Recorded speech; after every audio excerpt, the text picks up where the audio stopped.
નમસ્કાર. આજે એક ખૂબ જ સંવેદનશીલ વાર્તા આપની સમક્ષ રજૂ કરવી છે. લેખકનું નામ ખ્યાલ નથી, પણ કદાચ કોઈક સાયક્રાટિસ્ટ કે કોઈ ડૉક્ટરની કલમે આ હૃદયસ્પર્શી વાર્તા લખાઈ હોય એમ માનું છું. એમને આદરપૂર્વક યાદ કરીને આ સંવેદનશીલ વાર્તા આપની સમક્ષ મૂકું છું. એક અજાણ્યા નંબર પરથી ફોન આવ્યો. ગભરામણ અને ચિંતાની વચ્ચે સામેથી અવાજ આવ્યો કે સર, ઇમરજન્સી છે, 2 મિનિટ વાત કરી શકું? પેલા ડૉક્ટરને સાવ અપરિચિત અવાજમાં પણ એમાં રહેલી વેદના અને લાગણી એ જાણે કે પરિચિત લાગ્યા. એટલે એમણે કહ્યું કે ઓફકોર્સ. એટલે સામેથી અવાજ આવ્યો, બોલ્યા બેન કે હું વડોદરાથી એક મમ્મી બોલું છું. મારો દીકરો જયપુરમાં રહીને એન્જિનિયરિંગમાં અભ્યાસ કરે છે અને અત્યારે અચાનક એનો મેસેજ આવ્યો કે, ને આ વાક્ય સાંભળતા જ પેલા ડૉક્ટરના મનમાં ધ્રાસકો પડ્યો. ડૉક્ટરનું હૃદય જાણે કે હૃદયનો ધબકારો ચૂકી ગયું. એમણે એક ઊંડો શ્વાસ લીધો અને મનોમન ઈશ્વરને પ્રાર્થના કરી કે દીકરાનો આ મેસેજ એ સુસાઇડ નોટ ના હોય તો સારું. પેલા મમ્મીએ વાત આગળ ચલાવી. અત્યારે દીકરાનો મેસેજ આવ્યો કે જીવવાની મજા નથી આવતી, મારે આવું જીવન નથી જીવવું.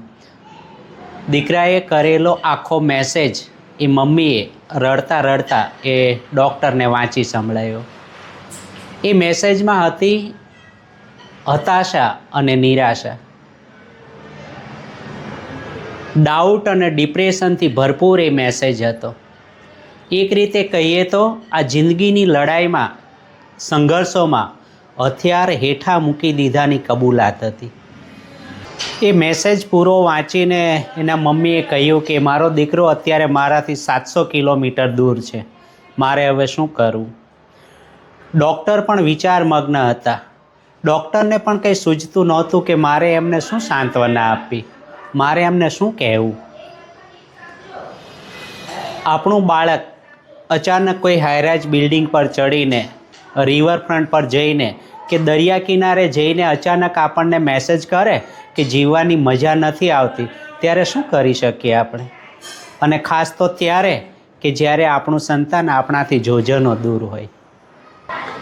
પેલા ડૉક્ટરને પણ કંઈ સૂઝતું નહોતું કે આ મમ્મીને મારે શું કહેવું. છતાં ડૉક્ટરે એમણે કહ્યું કે તમે તમારા દીકરાને તમારી પાસે બોલાવી લો, અથવા તો સહેજ પણ મોડું કર્યા વગર તમે એની પાસે પહોંચી જાઓ, તમે એના મિત્રો સાથે વાત કરો. પણ ડૉક્ટરે કીધેલી એ વાતમાંથી એની મમ્મીએ એક વાક્ય ડૉક્ટરનું પકડી લીધેલું અને ડૉક્ટરે એમને કીધેલું કે તમે એક મમ્મી તરીકે તમારા દીકરાને એક વળતો મેસેજ કરો. કારણ કે મમ્મીની લાગણીની ભાવનાત્મક તાકાતમાં એ મૃત્યુના બળ કરતાં પણ વધારે તાકાત હોય છે. અને પછી એ મમ્મીએ એક મેસેજ ડ્રાફ્ટ તૈયાર કર્યો, એ દીકરાને મેસેજ મોકલી આપ્યો અને મમ્મીનો મેસેજ વાંચીને એ દીકરો તરત જ વળતી ફ્લાઇટ પકડી અને વડોદરા એરપોર્ટ પર એ ઉતર્યો. એરપોર્ટ પર સામે ઊભેલા મમ્મી પપ્પાને જોઈને એના ચહેરા પર સ્માઇલ આવી ગયું અને દોડીને મમ્મી પપ્પાને વળગી પડ્યો, ભેટી પડ્યો. મિત્રો, આ મમ્મીએ કરેલો ભાવનાત્મક મેસેજ, લાગણીશીલ મેસેજ તમારી સાથે શેર કરું છું, એને ધ્યાનથી સાંભળજો.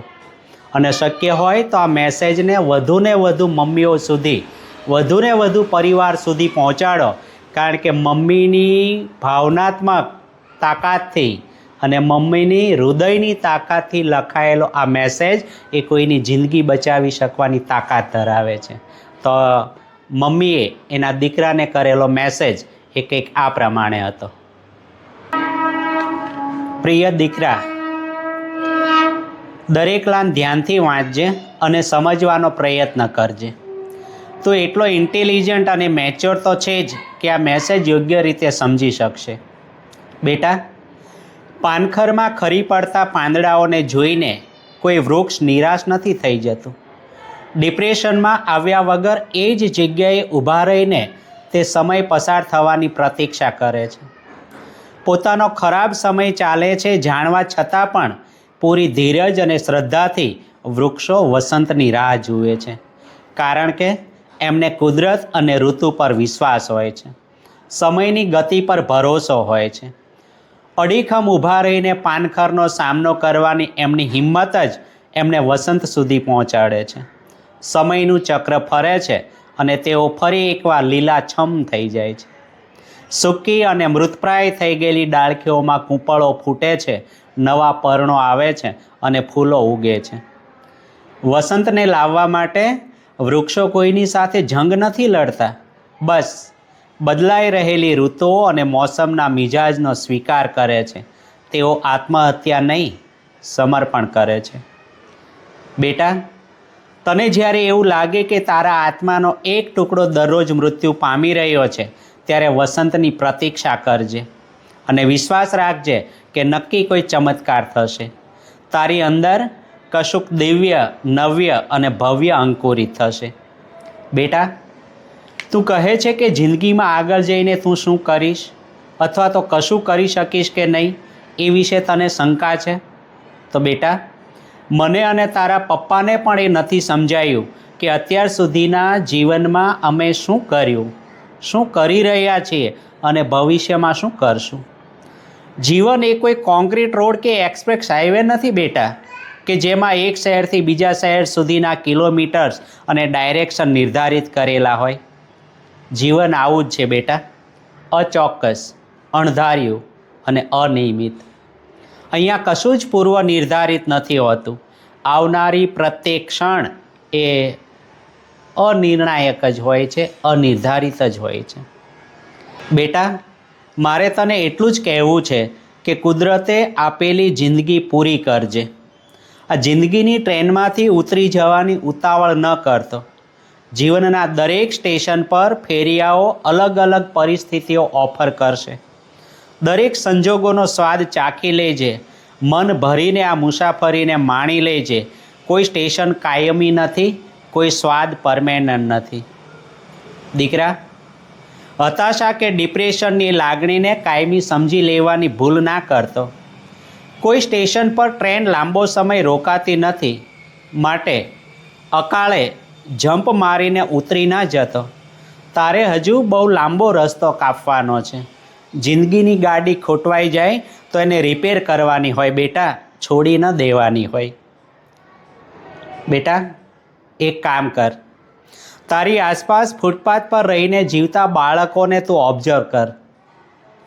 ન ઘર ન પૈસો કશું જ ન હોવા છતાં જે આનંદ અને મસ્તીથી તેઓ રમતા હોય છે એને ધ્યાનથી નિહાળજે. કેટલાય ટંક એમને ખાવાનું નથી મળતું, પીવા માટે શુદ્ધ પાણી નથી મળતું, ન પગમાં પહેરવા ચપ્પલ મળે છે, ન પહેરવા માટે કપડાં, અને છતાં તેઓ આનંદથી જીવતા હોય છે, એકબીજાની મસ્તી કરતા હોય છે, હસતા હોય છે, ખુશ રહેતા હોય છે. આપણી પાસે બધું જ હોવા છતાં પણ આપણને એમની ઈર્ષા થાય છે, કારણ કે ઈશ્વરે જેટલું આપ્યું છે એટલામાં ખુશ રહેતા એમને આવડે છે. બેટા, તારી જાતને એમની સાથે કમ્પેર કરજે. ઈશ્વરનો આભાર માનવા માટે તને અસંખ્ય અને અઢળક કારણો જડી આવશે. છેલ્લે એટલું જ કહીશ કે જીવનમાં હંમેશા ઈશ્વર તરફથી મળેલા આશીર્વાદ ગણજે. તકલીફો, ફરિયાદો અને અભાવો ગણવા બેસીશ તો દરેક ક્ષણે જીવન નકામું લાગશે. બસ જીવનને નિહાળવાના તારા ચશ્મા બદલી નાખજે, પછી જો આખી દુનિયા તને રંગીન લાગશે. બેટા, આશા રાખું છું કે હવે જ્યારે આપણે મળીએ ત્યારે તારા ચહેરા પર ઉદાસી નહીં પણ સ્માઇલ હોય. મિત્રો, અત્યારે દીકરો એમના મમ્મી પપ્પા સાથે રહે છે. જિંદગી જીવવાનું અને હસવાનું શીખી ગયો છે અને ખુશહાલ પારિવારિક જીવન જીવી રહ્યો છે.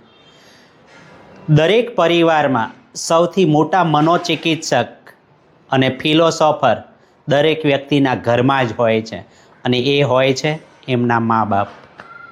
વાર્તા ગમી હોય તો લાઈક કરજો, કોમેન્ટ કરજો અને વધુને વધુ મિત્રોને આ વાર્તા શેર કરજો, જેથી આ પોઝિટિવ મેસેજ, પોઝિટિવ સંદેશ વધુને વધુ પરિવારો સુધી પહોંચે.